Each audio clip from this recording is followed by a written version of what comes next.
Hello student, good morning.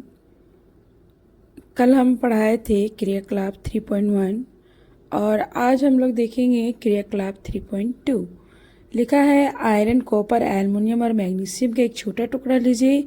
इन धातुओं के तेज धार वाले चाकू से काटने का प्रयास कीजिए।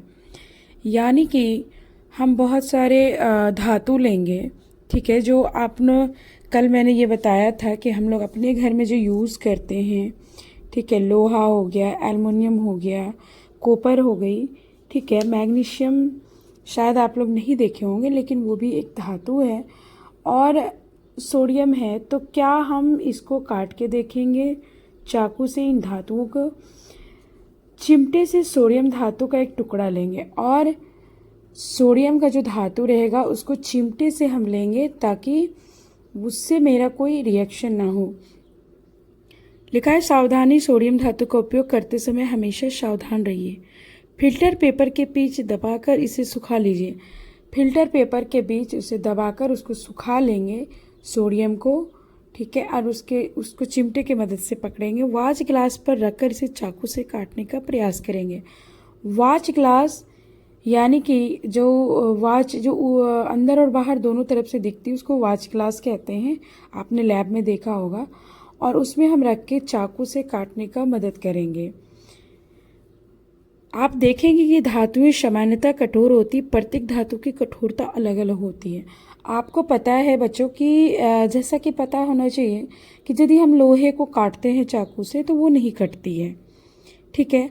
एल्युमिनियम के बर्तन होंगे या कोई आसानी से, या फिर स्टील की कोई भी चीज़ आपसे कटती है, नहीं कटती है। लेकिन जब हम सोडियम को देखेंगे काट के तो क्या होती है, लिखी है आयरन। क्रियाकलाप 3.3 में देखते हैं आयरन, जिंक, लेड तथा कॉपर के टुकड़े लेंगे, ठीक है। अब यहाँ पे आयरन, जिंक, लेड तथा कॉपर के टुकड़े लेंगे। किसी एक धातु को लोहे के ब्लॉक पर रखकर 4-5 बार हथौड़े से प्रहार कीजिए। आपने क्या देखा, ठीक है। पहले हम काट के देखें, दूसरे में हमने देखा, क्या देखा, इस पे हथौड़े मार के, यानी कि एल्युमिनियम पे, कॉपर पे, आयरन पे, लेड पे, ठीक है। अन्य धातुओं के साथ भी यही क्रिया कीजिए, बहुत सारे धातु, ठीक है। यहाँ पे जैसे कि मैंने बोला एल्युमिनियम, तो आप सोच रहे होंगे कि मैम एल्युमिनियम तो है नहीं, लेकिन एल्युमिनियम धातु है, इसलिए हम उसे भी ट्राई करेंगे। तो अन्य धातुओं के साथ भी हम ये क्रिया को बार बार दोहराएंगे, ठीक है। इन धातुओं के आकार में हुई परिवर्तन को लिखिए। यानी कि क्या हम किसी धातु पे हथौड़ा मारेंगे तो वो चपटा होगा या नहीं, ठीक है, वो फैलेगा या नहीं, ये हमको जानना है। आप देखेंगे कि कुछ धातुओं को पीटकर पतली चादर बनाया जा सकता है। इस गुणधर्म को आघातवर्ध कहते हैं। यानी कि आपको पता है कि हमारे घरों में, ठीक है, एल्वेस्टर का सीट यूज़ करते हैं या तवा यूज़ करते हैं या बहुत सारे बर्तन हैं, ठीक है, जो एक पिटी हुई बर्तन रहती है उसको कैसे एक आकार दिया जाता है, तो वो बहुत सारे बर्तन को पीट के बनाया जाता है। यानी कि आप लोहार के पास ले जाते हैं, आप लोहा ले जाते हैं, लेकिन वो आप उसको बोलते हैं कि भाई साहब इसको आप कुल्हाड़ी बना दीजिए, ठीक है। तो वो कैसे बनाता है, उसको पिघला करके पीट करके बनाता है, क्योंकि लोहे में आघातवर्ध होती है। एल्युमिनियम ले जाते हो, आप उसको बोलते हैं मुझे ये चीज़ बना दे, ठीक है, तो वो भी उससे भी बन जाती है।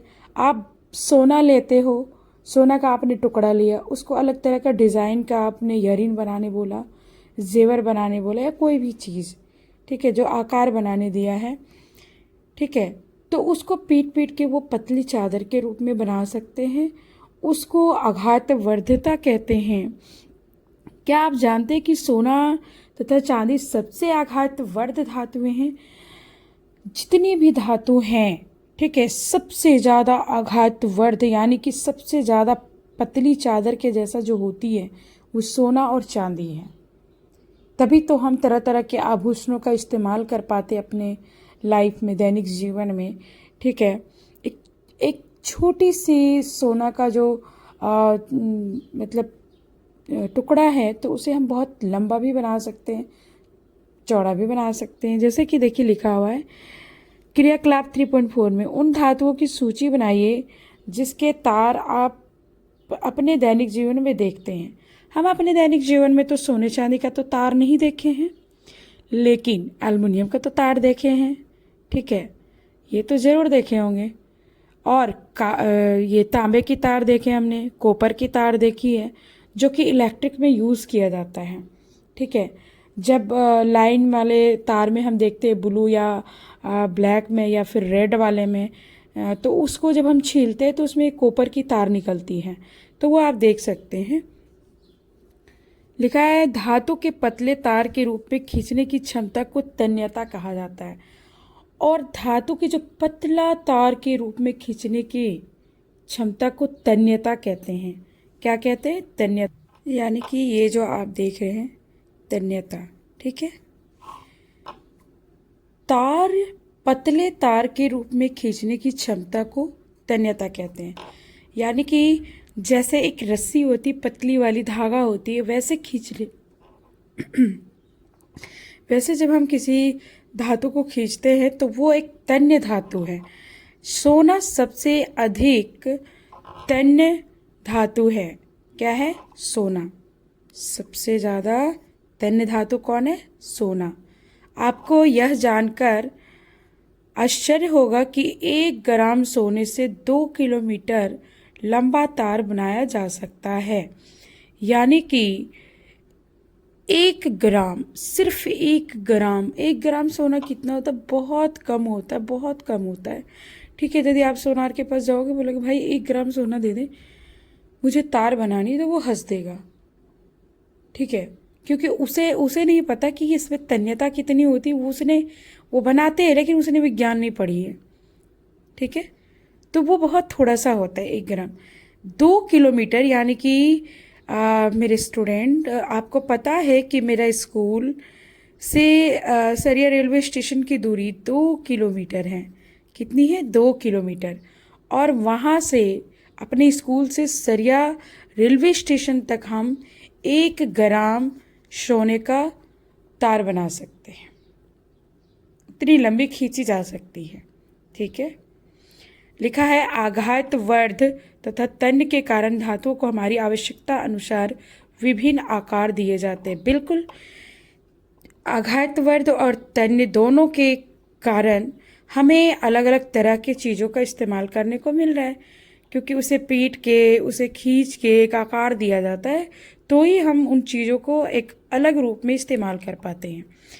लिखा है क्या आप कुछ धातुओं के नाम बता सकते हैं जिनका उपयोग खाना पकाने के बर्तन बनाने के लिए होता है?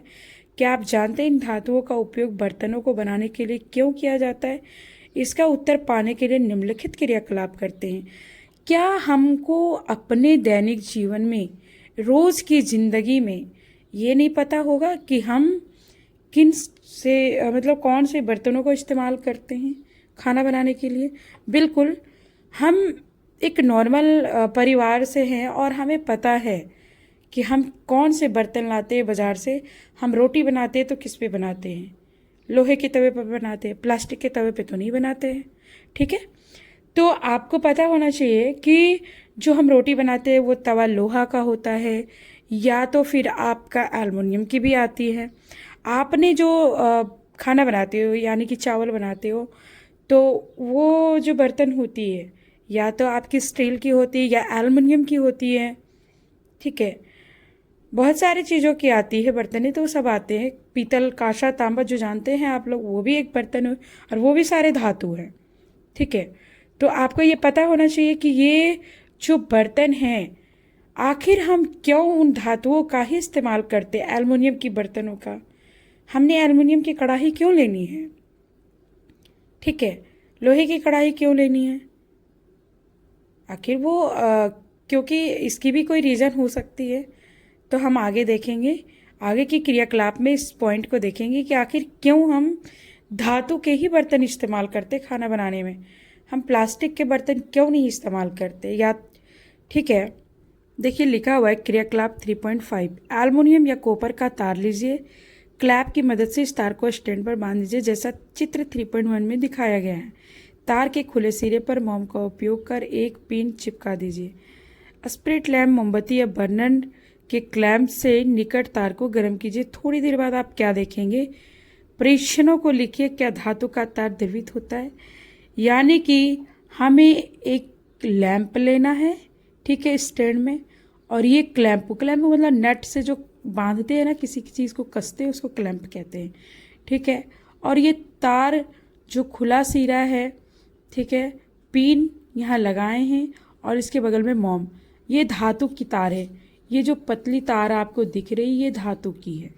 आप एल्युमिनियम लीजिए, ठीक है, कॉपर लीजिए, तो यहाँ पे कॉपर और एल्युमिनियम दोनों को ही बताया गया है। मान लीजिए हमने कॉपर लिया है या फिर एल्युमिनियम, चलिए मैंने एल्युमिनियम ले लिया है। अभी इसको गर्म कर रहा है इसको गर्म कर रहा है, तो गर्म करने के बाद ये क्या हो, धातु उष्मा के सुचालक होते हैं। क्या होते हैं? सुचालक। सुचालक, ठीक है। ये जो सुचालक वर्ड है, ठीक है, आपने गाड़ी में देखा होगा, वाहनों में देखा होगा, सुचालक नहीं चालक लिखा रहता है, ठीक है। चालक, चालक मतलब ड्राइवर, चलाने वाला, गाड़ी को चलाने वाला।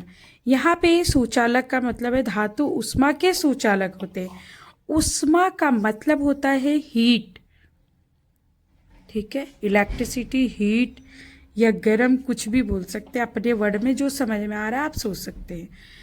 उसको चलाने के लिए धातु उष्मा के सुचालक है। यानी कि आपने एल्युमिनियम की तार को गर्म किया, ठीक है, ये गर्म हो गई। क्यों? ये पूरे जगह पे गर्म हो गई, क्योंकि ये उष्मा के सुचालक है। ये उष्मा को एक स्थान से दूसरा स्थान तक पहुंचा रहा है, इसलिए लिखा है। उपरोक्त क्रियाकलाप से पता चलता है धातु उष्मा के सुचालक है तथा इनका गलनांक बहुत अधिक होता है। सिल्वर तथा कॉपर उष्मा के सबसे अच्छे चालक है। इनकी तुलना में लेड तथा मरकरी उष्मा के कुचालक है। अब यहाँ देखिए एक वर्ड आया है कि इनका गलनांक, ठीक है। जो मैंने धातु कॉपर या एल्युमिनियम को देखा, उसका जो गलनांक है, गलनांक मतलब गलने की प्रक्रिया। आप ऐसे धातु को आसानी से नहीं गला सकते। अब ऐसे गल जाएगा तो मैं तो खाना बना रही हूँ, मैं तो चूल्हे पे खाना बना रही हूँ, सब्जी बना रही हूँ, मेरी कढ़ाई पिघलने लगी, तो इतनी आसान नहीं है, क्योंकि गलनांक बहुत अधिक होती है जो धातु है उसके। हाँ, तो ये है इनका गलनांक बहुत अधिक होता है, यानी कि गलने की प्रक्रिया, जो धातु वो गलना यानी पिघलना बहुत अधिक होती है, ठीक है। ये इतनी आसानी से लो से गलने वाली नहीं है। लिखा है सिल्वर तथा कॉपर उष्मा के सबसे अच्छे, हाँ, कॉपर और सिल्वर उष्मा के सबसे अच्छे चालक है। यानी कि सबसे अच्छा चालक कौन है? कॉपर और सिल्वर। ये देखिए, कॉपर और सिल्वर। अब सिल्वर क्या? चांदी, कॉपर तांबा, ठीक है। अब ये तो हम इस्तेमाल कर नहीं सकते, ठीक है। यदि ये अच्छे चालक है तो इसकी ना तो हम तार बना सकते इलेक्ट्रिसिटी के लिए, ना ही हम बर्तन इस्तेमाल कर सकते हैं, तो हम कॉपर का इस्तेमाल करेंगे, ठीक है। अब यहाँ देखिए क्या लिखी, इनकी तुलना में लेड तथा मरकरी उष्मा के कुचालक होते हैं। लेड, लेड यानी कि शीशा, ठीक है।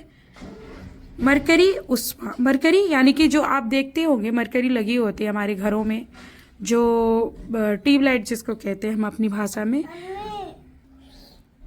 हाँ, तो ये मरकरी उष्मा के कुचालक। अब ये देखिए कुचालक, सुचालक आपने देखा, अब यहाँ है कुचालक, ठीक है, कुचालक, ठीक है। अब ये कुचालक क्या है भाई? कु का मतलब उष्मा को नहीं ले जाने वाला, नहीं ले जा सकता है वो, ठीक है, इसको कुचालक कहते हैं। क्या धातु में विद्युत की भी चालक है? आइए पता करते हैं। अब यहाँ तो आपने देखा उष्मा, क्या अब धातु में विद्युत की भी चालक करती है, यानी कि विद्युत को भी ले जाती है या नहीं, ठीक है। आगे की क्रियाकलाप में हम इसी पॉइंट को देखेंगे। देखिए ये है क्रियाकलाप 3.6। जैसा कि हमको आगे पता है कि क्या पढ़ना है, धातुएं विद्युत की चालक है या नहीं। विद्युत यानी कि इलेक्ट्रिक करंट, ठीक है। लिखा है कि चित्र